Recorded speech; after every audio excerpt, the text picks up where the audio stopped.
Bonjour à tous, je suis ravie de vous retrouver pour cette nouvelle séquence vidéo avec la question « Est-ce la bonne personne? Cette personne me correspond-elle » Je vous rappelle qu'il est très important de poser la question le plus précisément possible afin d'avoir une réponse précise. Alors, ce jeu s'adresse à des personnes qui ont déjà un petit peu touché au tarot, qui ont déjà quelques notions. Je vais vous enseigner une technique de tirage à 4. Alors, donc, on mélange son jeu. Je mets les cartes dans l'ordre, c'est pas la peine qu'il y ait un sens droit renversé. Je les mets tous dans le même sens. Les cartes sont suffisamment significatives pour les garder dans le bon sens. Donc je mélange, je pense à ma question. Cette personne est-elle bonne pour moi? Est-ce la bonne personne? Je mélange. Soit je le fais pour moi et donc je mélange moi-même, et pour quelqu'un d'autre, je mélange aussi moi-même. On demande à la personne d'arrêter ou on arrête soi-même. Je m'arrête. Je vais donc choisir 4 cartes. Alors, je les ai préalablement choisies. Admettons que j'en choisis 4.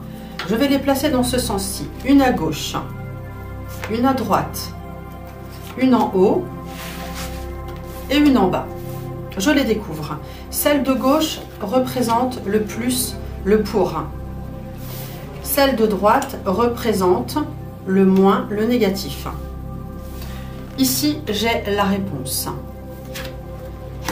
Ici, j'ai l'instant présent. Donc, cette personne est-elle bonne pour moi? Le plus, le positif, j'ai la carte de la lune. La lune indique qu'on est vraiment dans le flou total. On ne sait pas du tout où on va. C'est bon, il y a peut-être de l'amour, mais d'un sens ou dans l'autre, on ne sait pas trop où on va, dans tous les cas. Donc c'est vraiment le flou total, on a besoin d'être éclairé. En négatif, on a un empereur. Ça veut dire que si c'est une femme qui pose la question, on a un homme qui se présente un peu autoritaire, parce que d'un point de vue négatif, regardez cet empereur, il est assis, il a l'autorité, le savoir-faire, comment dire, il propose une certaine sécurité, mais là on est d'un point de vue négatif, donc il se présente plutôt autoritaire, voire tyrannique, un peu jaloux. En réponse, on a un diable. Donc le diable, c'est, regardez, on est dépendant de quelqu'un, d'accord, on est au service de quelqu'un. Le diable, bon, on a beaucoup de sexe, c'est vrai, c'est une carte de sexualité aussi, mais voilà, on a un abus de pouvoir. Comme on a déjà un homme plutôt difficile à vivre, voire tyrannique, ici on a voilà, une passion, mais c'est vraiment très dépendant. Donc est-ce que c'est la bonne personne? Est-ce bon pour moi? Oui, si on veut une passion très forte, et si on aime les hommes qui nous dominent vraiment beaucoup. Donc là, c'est assez explicite. Et donc, cette carte-là qui indique le moment présent avec l'amoureux. L'amoureux, regardez, on a ce personnage qui doit faire un choix.